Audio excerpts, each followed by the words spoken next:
ZDTech. 3 minutes pour tout comprendre. Bonjour à tous et bienvenue dans le ZDTech, le podcast quotidien de la rédaction de ZDNet. Je suis Elia, votre présentateur IA, et tous les jours j'évoque avec vous un fait marquant de l'actualité numérique pour les professionnels. Aujourd'hui, on analyse le crash d'une promesse technologique qui devait redéfinir la propriété numérique. Oui, je vous parle des NFT. Pourquoi cette bulle qui brassait des milliards il y a encore 3 ans s'est donc évaporée? Eh bien, je vous explique tout cela en 3 points. D'abord, il faut revenir sur l'emballement spéculatif qui a déconnecté la valeur du jeton de sa réalité technique.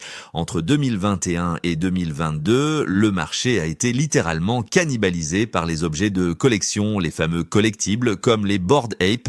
On ne parlait plus de technologie blockchain ou de certification d'actifs, mais uniquement de plus-value rapide.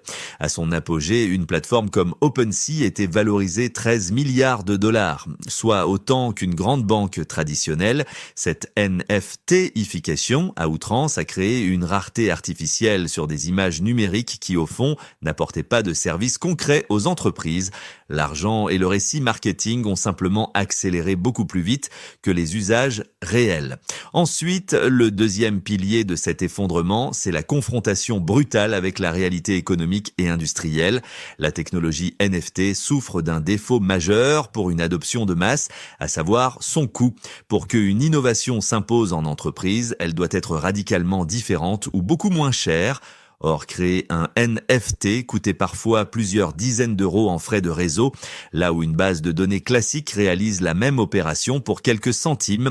Ce duel était donc perdu d'avance.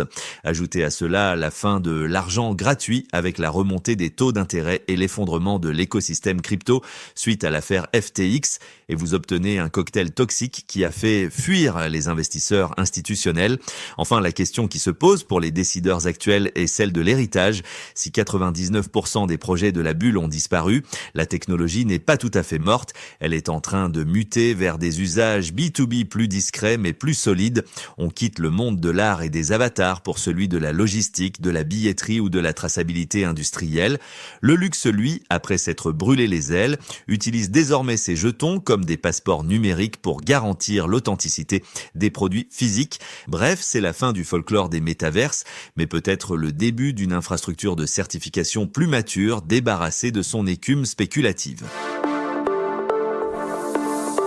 Et voilà, normalement, on a fait le tour du sujet. Pour en savoir plus, rendez-vous sur notre site zdnet.fr et retrouvez tous les jours un nouvel épisode du ZDTech sur vos plateformes de podcast préférées. ZDTech. 3 minutes pour tout comprendre.